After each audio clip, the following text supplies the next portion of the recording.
안녕하십니까. 유튜브 최영주 TV 운영자 겸 YG경제연구소 최영주 소장입니다.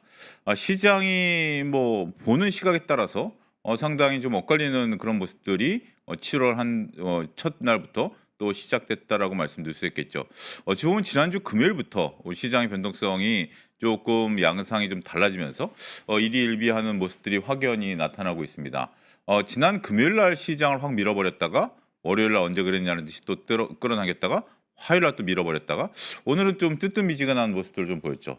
그런데 이제 문제는 삼성전자와 하이닉스의 변동성이 조금 좀 심상치 않게 느껴질 수도 있는 상황까지 된 것으로 보여집니다. 제가 이제 삼성전자와 하이닉스에 대해서는 좀 이렇게 제 나름대로 기준점을 잡아서 좀 말씀을 좀 드리고 있다라고 생각을 하는데요.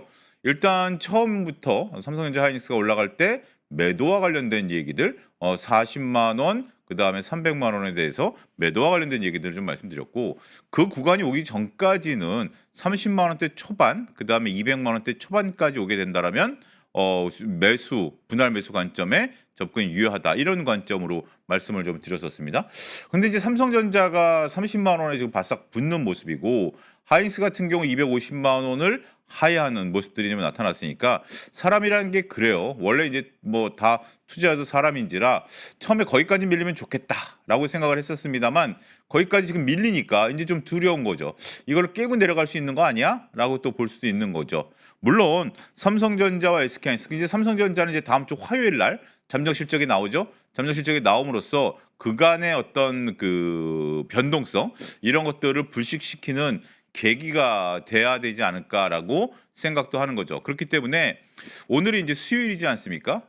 다음 주 화요일까지 잠정 실적이 나올 때까지는 삼성전자 하이닉스에 대한 변동성 조금 우리가 뭐 조심스럽게 바라봐야 되겠죠. 우리가 가장 투자가 어려운 것이 바로 그런 것 같아요. 기준점이 없다라는 거. 그러니까 뭐 예를 들어서 목표를 향해서 갈 때, 옛날에 대항해 시대에도 북극성이라는 것을 보고 항해를 했고, 지금은 이제 나침판을 보고 항해를 하는 거 아니겠습니까? 우리가 이제 북극성과 나침판 같은 것이 지금 주식 시장에서 어떤 역할을 하죠?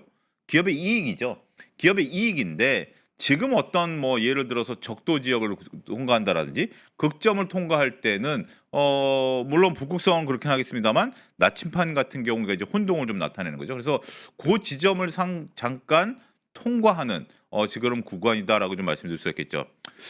오늘 또 삼전닉스의 변동성을 또 키운 것 중에 하나가, 블랙록이 일단 뭐 한국 시장에 대해서 대만 시장과 마찬가지로 반도체 쏠림 현상에 대해서 우려의 목소리를 나타냈다라는 것이 다소 조심스럽게 보일 수도 있는 것 같아요.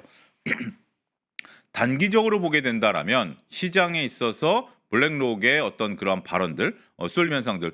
근데 이제 이 쏠림 현상과 관련해서는 여러 얘기를 좀 드릴 수가 있겠죠. 우리가 이 쏠림 현상들이 과거 사례를 놓고 보면 다소 조심스러운 것은 사실이죠. 하지만 이익이 살아 있다라면, 물론 이제 이익이 살아 있다라면 이 부분을 정당화시킬 수 있는 거 아니겠습니까? 물론 우리가 조심해야 될 것은, 이렇게 믿었던 이익이 흔들리기 시작한다라면 삼전닉스를 필두로 한 반도체에 대한 쏠림 현상 때문에 올라온 주식시장이 큰 폭으로 조정을 받을 수가 있을 수 있는 우려감은 우리가 존재한다라는 거죠. 근데 그 시점이 언제 오느냐? 지금 이제 우리가 그것에 대한 소위 탐구, 탐색전, 이런 것들이 끊임없이 지금 나타나고 있습니다. 우리가 혹자 같은 경우 이제 일부 국내 뭐 BNK 증권사에서는 영업이익률이 70%대에서 60%대로 꺾일 가능성이 있다, 내년도에. 내후년도에. 그렇기 때문에 하이닉스의 목표가를 130원으로 고정해야 된다, 뭐 이런 리포트도 한때 내기도 했었고, 그다음에 이제 우리가 몇몇 어떤 시장에 있어서 신호들이 조심스럽게 봐야 되는 신호가 아니겠나, 이렇게 또 평가를 내리기도 했었죠. 그런데 이런 내용들만 보면 다소 혼란스럽긴 합니다. 그렇지만 저는 다른 관점으로서의 접근을 한번 해볼 필요가 있다라고 보여집니다. 그 다른 관점이다라는 것이, 이번에 그 문제가 되고 있는, 문제라기보다는 월요일 날 발표가 난 삼성전자와 하이닉스의 호남 클러스터 준공과 관련된 부분들이죠. 물론 삼성전자는 용인에, SK 하이닉스는 청주에 기존 공장을 더욱더 확대한다라는 계획 플러스 호남에다가 새로운 팹을 만들겠다라는 거죠. 이러한 뉴스들을 놓고 보면 과연 진정하게 우리가 뭐라 그럴까요? 이게 공급 과잉이 단기간에 이루어질 것이냐라는 부분들에 대해서는 좀 다른 해석이 가능하지 않을까 싶은 거죠. 자, 이런 예를 들어 드릴 수가 있겠습니다. 우리가 인제 장사가 잘 되는 식당 같은 경우 보통 줄을 서지 않습니까? 근데 줄을 서는 것에 대한 것들을 막기 위해서 가게를 넓히면 그 가게가 망한다. 뭐 이런 속설들이 있죠. 우리가 인제 과거 사례를 놓고 보면 뭐 허니버터칩 사태하고 꼬꼬면 사태를 좀 들을 수가 있을 것 같습니다. 여러분들 한때 인기가 있었던 정말 목구에서 안달이 났었던 두 제품들이죠. 그런데 당시에 꼬꼬면은 라인을 증설했고요. 허니버터칩은 라인을 증설하지 않았습니다. 그런 상태에서 두 제품에 대한 인기가 급속도로 식었죠. 그런 상태에서 허니버터칩은 어떤 특별한 데미지를 입지 않았습니다. 반면에 꼬꼬면은 라인을 증설한 것이 부메랑으로 다가와서 지금은 우리가 인제 뭐 특정 뭐 우리가 다단계라고 그럴까요? 뭐 그런 쪽의 제품을 생산하는 라인 위탁 생산하는 걸로 제가 알기로는 알고 있습니다. 그렇게 인제 라인을 인제 위탁을 준 거죠. 이런 식으로 변동이 되는 거죠. 자, 삼성전자는 2019년에 트라우마가 있습니다. 적자가 났었던 트라우마가 있는데 2019년도에 삼성전자의 그런 트라우마를 삼성전자가 모를 리 없죠. 그럼에도 불구하고 증설에 대한 계획을 한다라는 것은 단기간에 있어서 쇼티지가 날 것이다라고 보는 거죠.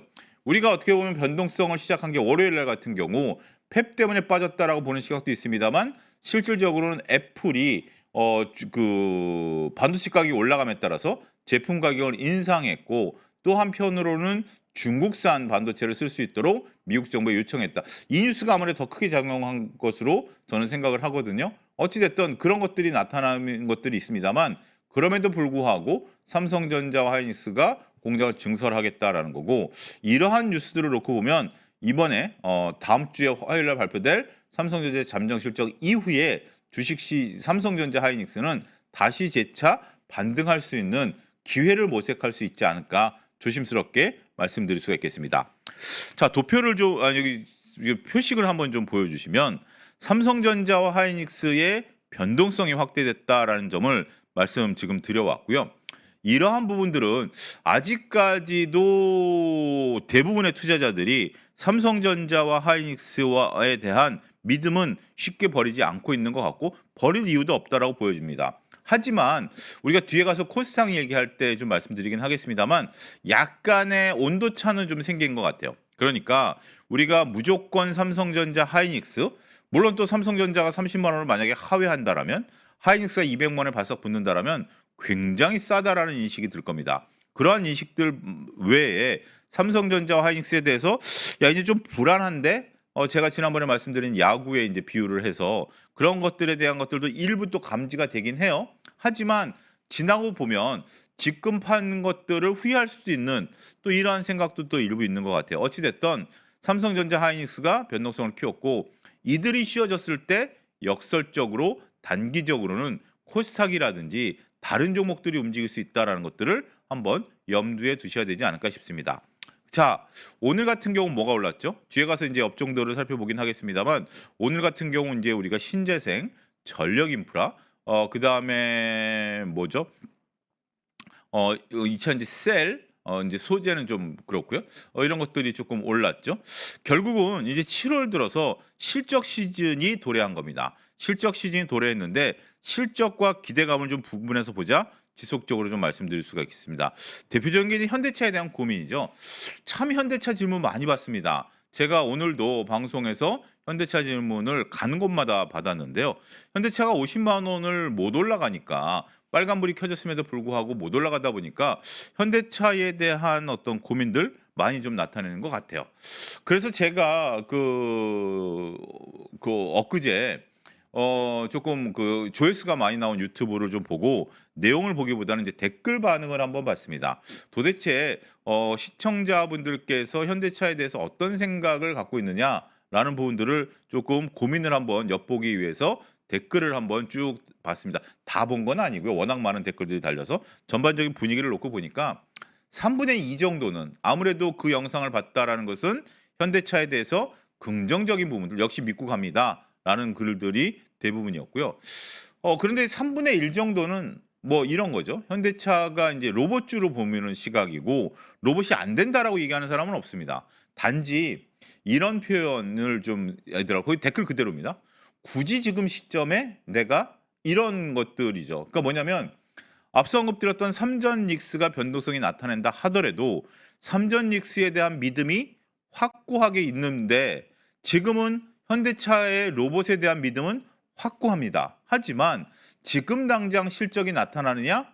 이건 아니죠. 미래에 대한 실적이 반영되는 것이기 때문에 조금 내가 서두를 필요 없겠다. 더군다나 물론 이렇게 볼 수도 있겠죠. 뭐 앞으로 몇 년 동안 묵혀두면 이 가격대는 다시 보지 못할 것이다. 현대차에는 지금 사서 장을 담궈야 된다. 뭐 이런 의견도 있어요. 그러려면 현대차가 지금 뭐 80만 원, 100만 원 꿈틀꿈틀 돼야 됩니다. 그러면 소위 포모 현상이 생기면서 주가에 추격이 들어올 수 있는데 지금은 많은 분들이 관심 종목에 현대차가 당연히 들어있겠죠. 그런데 주가가 전혀 움직이지 않죠. 그런 부분들이 나타나면서 더군다나 다른 로봇주들까지 변동성이 나타나다 보니까 실적 시즌에서 조금 속된 말로 좀 소외를 당하고 있는 것들이 아니겠나. 굳이 내가 지금 이 시점에서 그걸 봐야 되겠느냐라는 거죠. 지난번에도 말씀드렸던 것처럼 우리가 현대차와 관련된 내용들을 조금 보면 이제 저는 굉장히 중요한 그 모멘텀이 올 것이다라고 봅니다. 그 모멘텀이 뭐냐면 시장에서 우리가 현대차에 대해서 어떻게 투자자들이 평가를 내릴 것이냐. 우리가 이제 투자는 인기 투표라는 얘기도 하지 않습니까? 뭐 미인대라는 얘기도 하고 여러 가지 이제 비율을 좀 들고 있는데 과연 로봇 쪽에 손을 들어줄 것인가? 여전히 로봇에 손을 들어줄 것인가? 아니면 우리가 자동차 이익과 관련된 쪽에 손을 들어줄 것인가? 귀치가 주목된다라고 봐요. 그러면서 지금 50만 원 부근에서 정중동 상태에 있다라고 말씀드릴 수가 있겠습니다. 어찌 됐든 저는 이제 로봇 시대가 온다라고 봅니다. 로봇 시대가 오지만 로봇 시대가 온다라는 것이 우리가 이제 자율주행이라든지 여러 가지 뭐 새로운 어떤 IT 기기들, 뭐 드론이라든지 이런 것들 이런 것들이 생각보다 좀 더디게 오지 않습니까? 여러 가지 데이터를 학습해야 되고 여러 가지 넘어야 될 허들도 있는 상태고 규제에 대한 것들도 있고 여러 가지 부분들이 있는데 이게 이제 어떻게 보면 현실적인 부분들이죠. 이러한 부분들을 어떻게 잘 넘기느냐 이런 부분들도 로봇도 넘어야 될 산들이 있다. 또 한 가지 여기서 이제 또 우리가 말씀드릴 수 있는 것은 이제 중국의 추격이죠. 중국의 추격을 어떻게 우리가 효과적으로 넘어설 수 있는가 이 부분에 대한 고민도 지금은 해봐야 되지 않을까 싶습니다. 자 이제 에코프로 증자 얘기도 또 오늘 시장에 있어서 상당히 폭탄이 터졌죠. 어제 이제 그 얘기가 나오면서 1.2조 원의 에코프로 그룹에 대한 유상증자 얘기가 나왔죠. 이건 뒤에 가서 하나의 이제 모 증권사 리포트를 한번 좀 살펴보도록 하겠습니다. 그다음에 이제 호남의 반도체 클러스터 이슈가 나오면서 우리가 이제 일부 소부장이 움직이는 그런 모습들이 나타났다라고 말씀드릴 수가 있겠습니다. 자 이제 코스닥 30주년입니다. 자 이제 요 장표를 좀 보여주시면 코스닥 30주년 행사를 3일 동안 한다라고 하네요. 이걸 왜 3일 동안 하는 건지 모르겠습니다만 코스피 대 코스닥 오늘 이제 코스닥에 대한 소회 이런 것들을 많이 이제 방송에서 좀 다뤄왔는데 코스닥 같은 경우 정말 많은 분들이 아직까지도 코스닥은 하면 안 돼라고 하시는 분 있어요. 정말 제 주위에 있습니다. 코스피만 해도 돼라고 생각하시는 분들도 있고요. 반면에 그런 거 저런 거 왜 따져? 영업이익이라든지 매출을 따져야지라고 보시는 분들도 있고요. 또 어떤 분들은 코스닥에서 우리가 잘 보석을 발굴하면 여기서 내가 수익을 극대화시킬 수도 있다라고 보는 또 분들도 있어요. 아무래도 변동성이라든지 이런 것들이 나타나는 부분들이 있기 때문에 따라서 우리가 이제 코스피와 코스닥을 좀 양분해서 보는 시각들이 구분돼 있다 이렇게 표현을 좀 드릴 수가 있겠습니다. 그런데 이제 차제에 정부가 이제 코스닥을 활성화하기 위한 노력들을 하겠다라는 거 아니겠습니까? 일단 가장 먼저 되는 것이 이렇게 세 가지인 것 같아요. 세 가지인 것 같습니다. 부실 기업을 정리하겠다라는 겁니다. 부실 기업 정리 중에는 이제 동전주 퇴출도 맞물려 있다라는 거죠.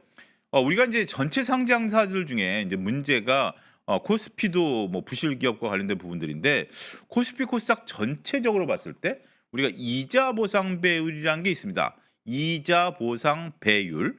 이자 보상 배율은 뭐냐면 영업이익을 통해서 당기 순이익이 아니고요. 영업이익. 그러니까 이제 본질적으로 영업과 관련된 이익을 통해서 이자를 감당할 수 있느냐를 보는 것이 이자 보상 배율입니다.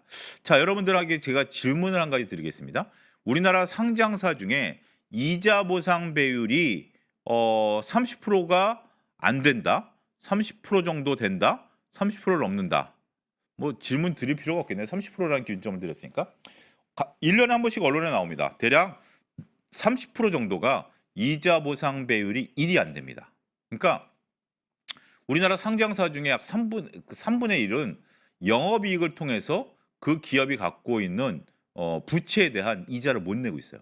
특히 이제 코스닥에 이제 그런 것들이 좀 많다 보니까 이런 것들을 어떻게 할 것인가. 그러면서 누적적으로 적자가 지속된 기업들을 우리가 이제 소위 부실 기업이라고 칭하고요. 이런 것들을 어떻게 이제 퇴출시킬 것인가. 출구 전략, 퇴출이라는 표현은 좀 너무 험악하고요. 출구 전략을 어떻게 갈 것인가. 그런 것들이 이제 관리 종목으로 지정이 되고 관리 종목이 지정된 다음에 상장 폐지 사유가 되면 또 그렇게 보는 거 아니겠습니까?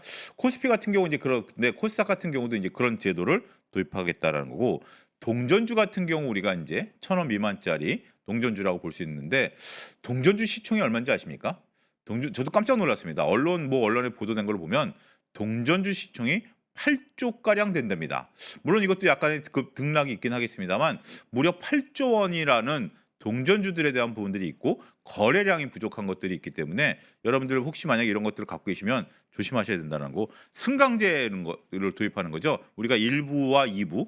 근데 이것이 이제 올 하반기로 좀 미뤄졌죠. 승강제를 좀 빠르게 도입해야 되는데 이런 것들을 하반기로 좀 미뤘다라는 것이 코스닥의 변동성을 키울 수 있는 요소가 되긴 하겠습니다만 어찌 됐든 지금 구간에 있어서는 이러한 다양한 노력들을 한다라는 거죠. 그러면 코스닥이 1000싹을 빨리 넘어야 됩니다. 지금 이제 어떻게 보면 코스닥 같은 경우 우리가 이제 월요일 날로 한번 돌아가 봅시다. 월요일 날 돌아가 보면 삼전직스가 조금 약보합세를 나타냈는데 코스닥 물론 이제 코스피에서도 이제 여러 가지 업종들이 좋았습니다만 코스닥이 좋았죠. 제가 요즘 여러분들에게 드리는 질문이 있습니다. 여러분들 1,000만 원이 있으면 삼성전자 사시겠습니까? 코스닥 사시겠습니다. 이 질문을 한 3주째 하고 있는 것 같아요. 3, 4주째 하고 있는 것 같아요. 그동안에 우리가 이번 주 월요일이 되기 전까지만 하더라도 삼성전자 사시겠습니까? 코스닥 사시겠습니까? 라고 본다라면 전체적으로 봤을 때 삼성전자를 사야 되겠다라는 의견이 훨씬 더 우세했죠. 근데 월요일 같은 상황이 연출이 되면 코스닥 사시겠습니까? 삼성전자 사시겠습니까? 해서 코스닥도 한번 사볼 만한데요? 라는 분위기로 바뀔 수 있는 미묘한 변화가 혹시 여러분들 느껴지십니까? 오늘 같은 경우도 그렇죠. 삼성전자가 한 5% 빠지고 하이닉스가 한 3% 빠지고 물론 코스닥 같은 경우도 정중동 상태지만 월요일에 그런 어떤 흐름들을 좀 놓고 보면 야 이제는 코스닥을 한번 사봐도 될 때 아니야? 라는 생각이 조금 드는 거죠. 자, 제가 왜 이 얘기를 지금 꺼내냐면 코스닥도 이제는 사볼 만한 상태가 될지 않을까? 1번. 두 번째는 지금 정부가 코스닥 30주년을 맞이해서 활성화시키려고 하는 다양한 노력들을 하고 있다. 두 번째. 세 번째, 우리가 이제 7월 중순서부터 본격적인 실적 시즌이죠. 그러면 코스닥에서도 실적 잘 나오는 기업들이 있을 겁니다. 제약바이오가 됐던 뭐 2차 전지가 됐던 소부장이 됐던 요 세 박자가 마저 떨어진다라는 거죠. 이 3박자가 마저 떨어지는 시점에서 코스닥은 무엇을 해줘야 된다? 1000싹을 넘어서줘야 된다라는 거죠. 코스닥이 이러한 3박자가 있음에도 불구하고 1000싹을 못 넘게 된다라면 이제 투자자들은 어떤 생각이 들까요? 야, 얘는 좀 힘들구나. 1000싹이 고점이 될 수도 있구나라는 인식들이 들어오지 않을까요? 우리가 막 으쌰으쌰 할 때는 이 으쌰으쌰 하는 분위기로 뭔가 한 단계 레벨업이 돼줘야 됩니다. 그게 가장 중요한 것 같아요. 그래서 코스닥은 지금 뭐다? 숙제를 안고 있는 상황이다라고 말씀드릴 수가 있겠습니다. 코스닥이 이 숙제를 어떻게 풀어나가느냐가 저는 굉장히 관심사로 좀 지켜보고 있습니다. 잘 풀어내서 정말 코스닥이 1000싹을 넘어서게 된다라면 야 이제 코스닥도 할만하다. 더군다나 코스닥의 대부분의 종목들이 주가가 바닥권에 있기 때문에 내가 이제 한번 노려볼 만하다라는 인식이 들 가능성이 있다라고 보거든요. 그러면 사람이라는 게 그렇습니다.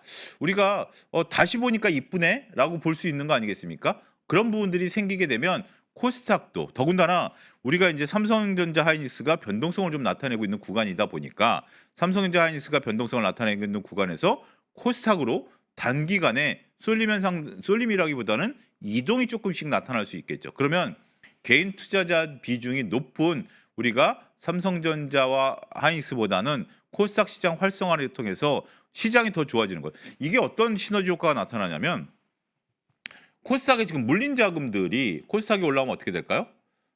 물론 이제 좀 더 이익을 극대화시킬 수 있긴 하겠습니다만 매도를 할 수가 있겠죠. 매도를 하게 된다라면 코스닥에서 빠져나온 자금이 코스피로 올라갈 수도 있고 결국 코스닥에서 몰려 있다라고 하면 대부분이 증시에 이 자금이 머무를 가능성이 저는 크다라고 봅니다. 왜냐하면 코스닥에 몰려 있다라는 것은 그나마 증시에 좀 관심이 있으신 분들이다라고 미루어 짐작하거든요. 이건 제 개인적으로 뇌피셜입니다만 그런 것들이 활성화됨으로써 시장의 거래량을 늘리고 시장을 조금 더 유동성을 공급하는 요소가 되지 않을까 말씀드릴 수가 있겠습니다. 자, 그러면 뭐 지금 이제 코스닥까지 이제 봤는데 시장을 한번 좀 객관적으로 보죠. 시장의 호재와 악재가 무엇이 있는지 한번 좀 볼 필요가 있지 않을까 싶습니다. 지금 가장 큰 호재는 뭐죠? 가장 큰 호재는 실적 시즌에 대한 기대감이죠. 기대감이 이제 가장 큰 부분들이다. 정부 정책이라는 것은 우리가 중기적으로 나오는 얘기이기 때문에 실적과 관련된 기대감이 가장 크다라는 거, 이 부분이 가장 지금 현재로서는 규칙가 주목된다라는 거죠. 악재를 놓고 보면 뭐 호재보다는 좀 단기적인 악재가 많습니다. 환율 이런 것도 현재로서는 조금 조심스러운 부분. 환율이 오늘은 방송하는데 어떤 분이 이거 이러다 1,600원 넘는 거 아니겠습니까? 라고 얘기했는데 뜨끔하더라고요. 물론 1,600원 넘을 가능성은 저는 그렇게 크지 않을 수 있다라고 보지만 환율과 관련된 이야기, 이건 또 금리하고도 연동성이 있죠. 우리가 이제 7월 달에 한국은행 금리 인상을 예견해 놓은 상태이기 때문에 7월 달에 금리 인상을 어떻게 할 것인가. 만약에 이제 미국 같은 경우는 오늘 밤이죠. 미국에서 이제 그 회의가 열리죠. 이제 FOMC 관련해서 캐비넛의 연설이 있죠. 연설을 통해서 캐비넛이가 어떤 색깔을 드러낼지, 정말 매파적인 성격을 드러낼지 아니면 비둘기파적인 성격을 드러낼지 매둘기가 될지 이런 부분들을 잘 보셔야 된다라는 거죠.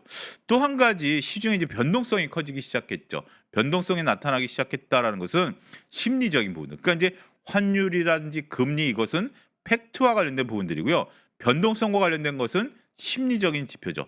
심리적인 지표이기 때문에 팩트와 심리적인 지표가 엇갈리면서 어느 쪽에 쏠림 현상들이 나타날 것인가를 봐야죠.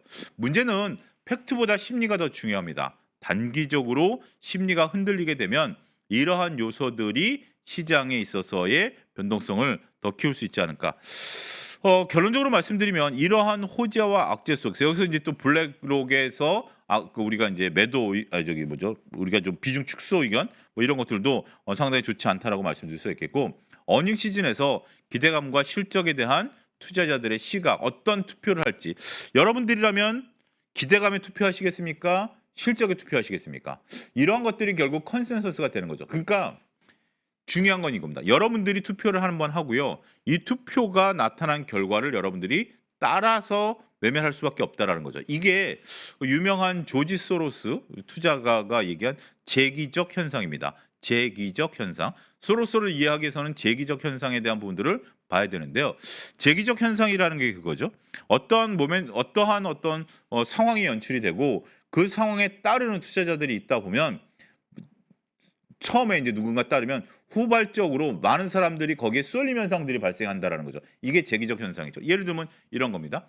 삼성전자 하이닉스, 특히 이제 삼성전자가 5만 원에서 10만 원 갈 때까지만 하더라도 디램 가격 폭등이다라고 했는데 반신반의한 분들이 많았죠.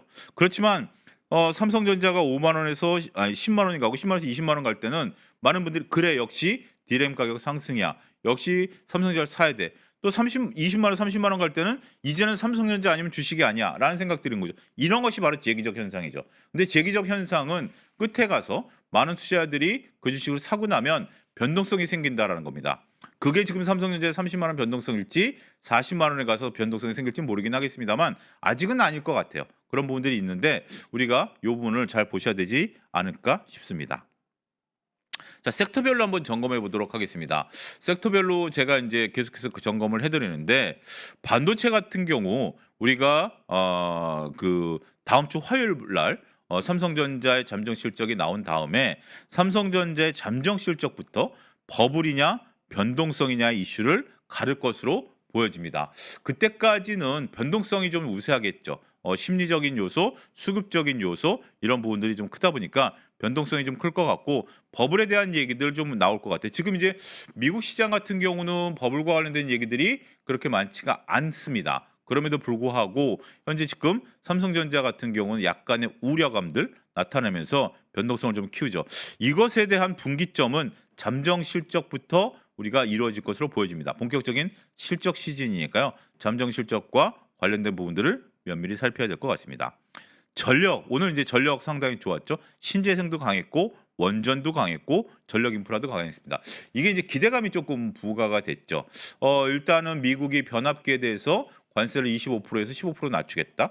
그다음에 이제 호남에 우리가 그 반도체 그 팹을 설정하는 것 중에 하나가 RE100 그러니까 이제 우리가 친환경과 관련된 에너지 부분들을 맞춰야 된다라는 거죠. 이 부분에 대해서 정치권에서 논란들이 있습니다. 이것은 뭐 민간 규제 사항이다라고 보는 시각도 있습니다만 민간 규제 사항이 맞습니다. 하지만 많은 기업들이 이것을 반강제적으로 지금 따르고 있고요. 그런 것들을 납품 업체들에게 요구를 하고 있는 것도 사실입니다. 그렇기 때문에 우리가 종합적으로 이 사실을 좀 읽어내야 되고 그러면 신재생 월요일도 신재생이 좋았죠.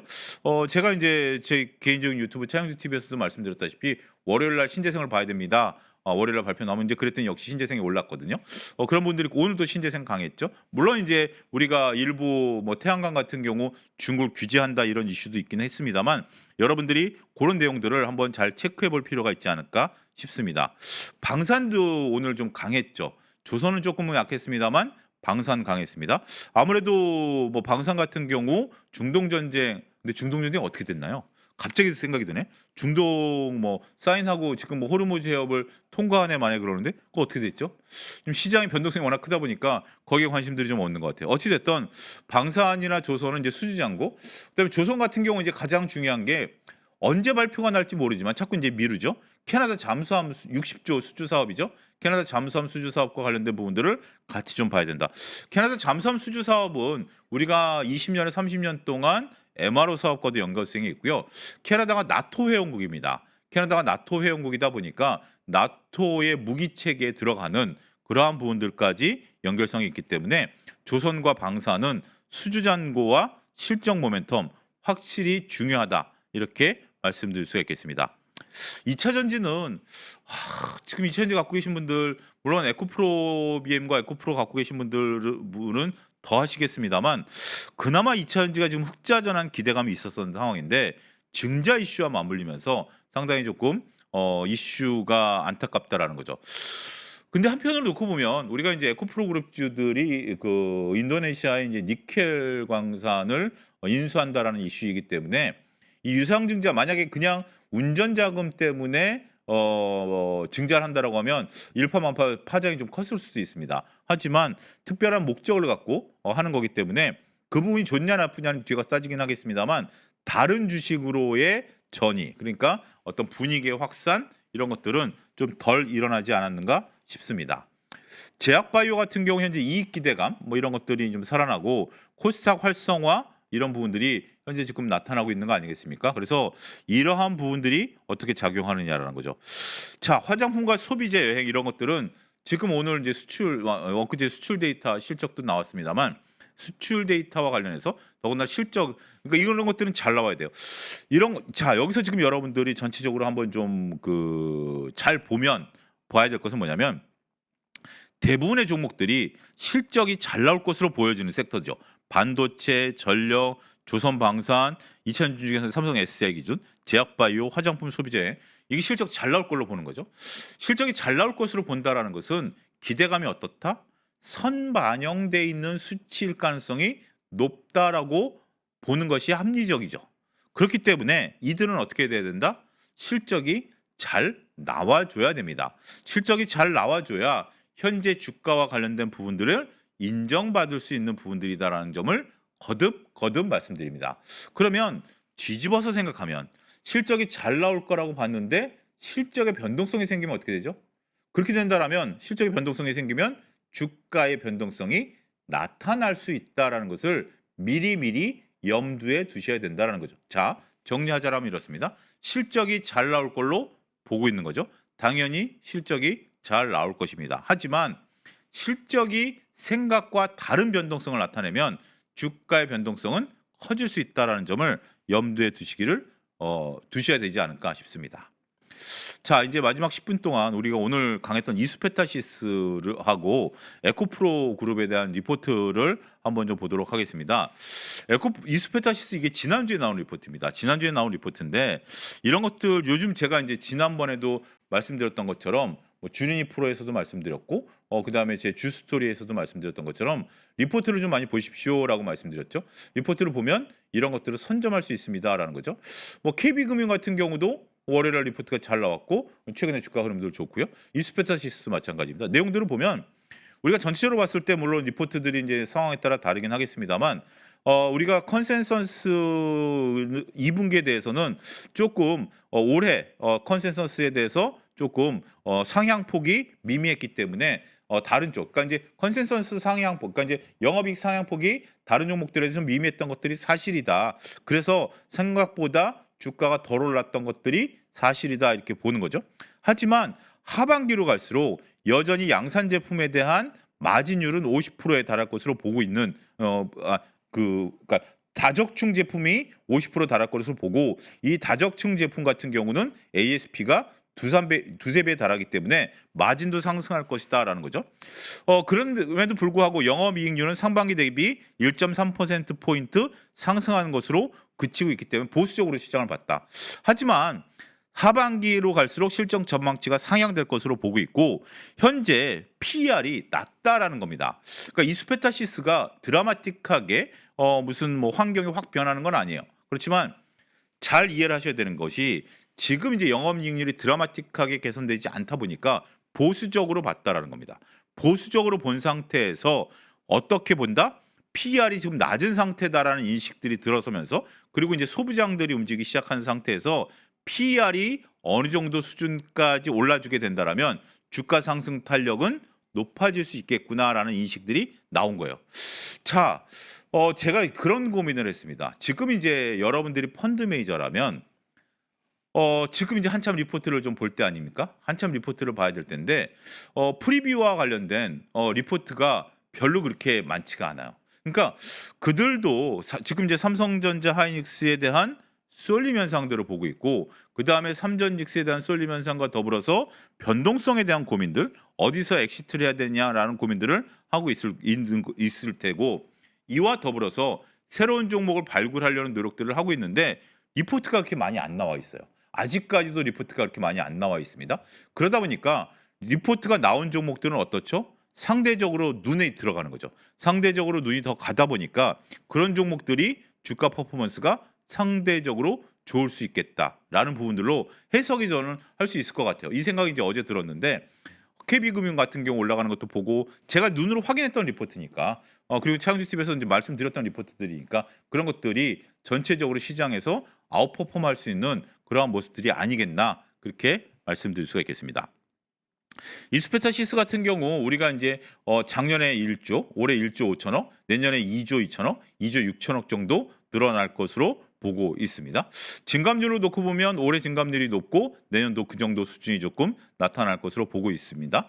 영업이익 같은 경우 올해 3,500억, 내년에 5,400억 늘어나면서 전반적으로 증감을 하는데 중요한 건 뭐다? OP 마진이 늘어난다는 거죠. OP 마진이 늘어난다는 것은 그러니까 증감률은 다소 떨어진다 하더라도 OP 마진이 늘어난다는 것은 매출 대비해서 남는 마진율이 상당히 높아질 수 있겠다라는 부분들이 긍정적이죠. 영업이익에 대한 OP 마진도 있습니다만 우리가 당기 순이익에 대한 네트 마진도 상당 부분 긍정적인 흐름들이 이어지고 있다라고 봐야 되겠죠. 이러한 흐름들을 놓고 보게 된다라면 전체적으로 다소 긍정적인 어떤 퍼포먼스를 볼 수 있지 않을까 싶습니다. 마지막으로 에코프로비엠인데요. 에코프로비엠 같은 경우 유상증자에 대해서 여러분들은 어떤 판단하시나요? 제가 인제 주스토리에서 유상증자와 관련된 이 인제 가이드라인을 좀 제시해 드렸죠. 유상증자라는 것은 뭐죠? "유상증자가 호재입니까? 악재입니까?"라는 질문들을 받는데 유상증자는 기업이 주주들에게 돈을 빌려 달라는 겁니다.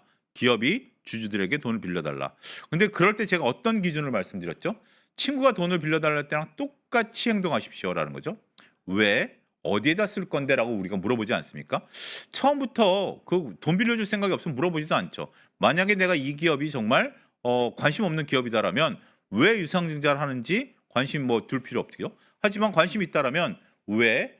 어디에 쓸 건데?" 지금 이제 나오는 것은 뭐다? 우리가 인제 니켈 재련소를 하면서 이 부분에 대한 투자를 하겠다라는 거죠. 그다음에 또 나오는 얘기는 뭐죠? "언제 줄 건데?"라는 거죠. 그런데 지금 이제 "언제 줄 건데?"라는 부분들이 쪼끔 모호한 것 같아요. 전체적으로 봤을 때 우리가 인제 이 부분 니켈 가격과 관련된 부분들로서 현재 지금 뭐 실적이 연동될 것으로 보여지고 있지 않습니까? 그렇기 때문에 이 증권사에서는 목표 주가를 내렸어요. 목표 주가를 하향했다라는 건 뭐다? 실질적으로 '리스크 관리를 해야 된다.'라는 의견인 것 같아요. 유상증자를 한다라는 것은 단기적으로는 변동성, 중장기적으로 보면 그 변동성을 이겨내고 주가가 올라갈 수 있는 부분들이 되지만 에코프로비엠에 대해서는 확실하게 이게 중장기적으로 성과가 나타날까라는 부분에 대해서 명확한 답을 내리기가 저는 좀 어렵습니다. 그러니까 여러분들도 먼저 답을 내려야 되는 거 아니겠습니까? 어떤 제안들이 들어왔을 때 그 제안에 대해서 내가 먼저 어떤 고민들을 해 보고 해야 되는데 저도 오늘 주위에서 방송하는 것들을 보니까 과거에는 웬만한 유상증자면 "중기적으로는 좀 버텨 보십시오."라고 인제 말씀하시는 분들이 많았는데 이 부분에 대해서는 서로 의견이 좀 엇갈리는 것 같아요. 여전히 "중기적으로 보자. 반등 시마다 매도하자."라는 것들이지만 실질적으로 많은 분들이 결론은 "리스크 관리를 좀 해야 된다."라는 거죠. 반등 시 매도도 리스크 관리의 하나의 일환 아니겠습니까? 그런 부분들이 좀 나타났다라는 것을 보면 냉정히 좀 판단해야 된다라는 거죠. 자, 유상증자를 인제 우리가 참여를 인제 보유하고 계신 분들은 해야 되는데 이게 이제 올라올 때마다 매도한다라는 것도 참 모호한 말인 것 같아요. 올라오려면 누군가 사 줘야 되지 않습니까? 누군가 사 줘야 되는데 입장을 바꿔 놓고 생각하면 여러분들이라면 지금 사실 수 있겠습니까? 쉽지 않죠. 만약에 이 주식을 갖고 있으면 모르겠습니다만 갖고 있지 않다라면 쉽지 않죠. 이런 부분들을 조금 냉정히 판단하셔야 되지 않을까 저는 그렇게 말씀드릴 수가 있겠습니다. 일단 시장의 변동성이 상당히 지금 이제 나타나기 시작했죠.